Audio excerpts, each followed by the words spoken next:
and Tom were very fortunate. Our parents, we played football, cricket, a bit of netball at one point.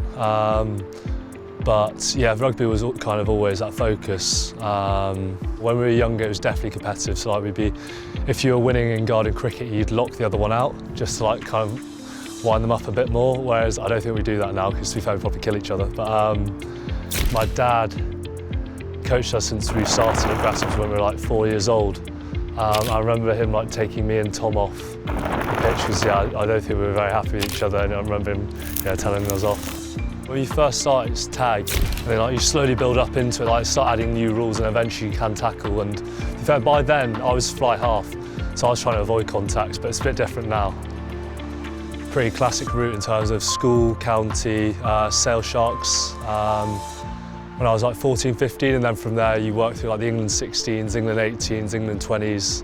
And yeah, kind of kept progressing through the age groups, and yeah, now I'm here, 150 odd appearances deep for Sale. It does go, yeah, it goes by very quickly though.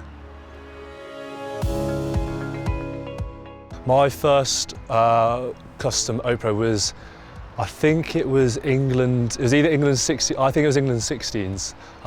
You have that massive tournament at Wellington, and I still have it. It's probably it was one of my favourite bits of kit, because then you come back from that camp and then you're playing schoolboy rugby with an England gumshot in, and you think you're class.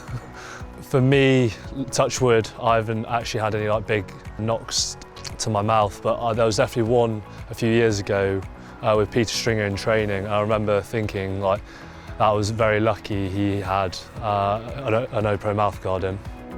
So when I captained the 20s at the 2018 Rugby Championship, it was a very cool experience. Probably the first time where I've done it properly. And yeah, there was definitely a lot of learning, and especially that final, we kind of lost to a class French team in front of like 25,000 crazy French fans. It's probably one of the first times where I've really experienced like proper pressure in front of like a big crowd. So for me, that definitely sits with me as one of my best rugby memories. For me, like when I was watching England versus Wales at the Principality, that was always kind of a big game for me, and kind of for me that was definitely a milestone. Not just to play there, but to win there. That was quite emotional for me.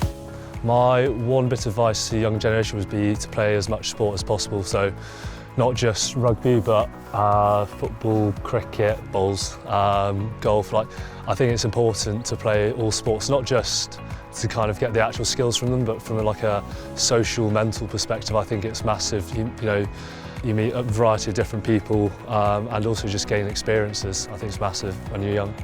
I think having the skills to deal with kind of setbacks is massive. I think you can't expect to go through life without experiencing pain, so I think having the ability to kind of not just deal with that, but kind of grow from that is huge, especially in sport where you experience setbacks like weekly, daily, especially with my recovery. So it's important to have those skills to kind of keep going.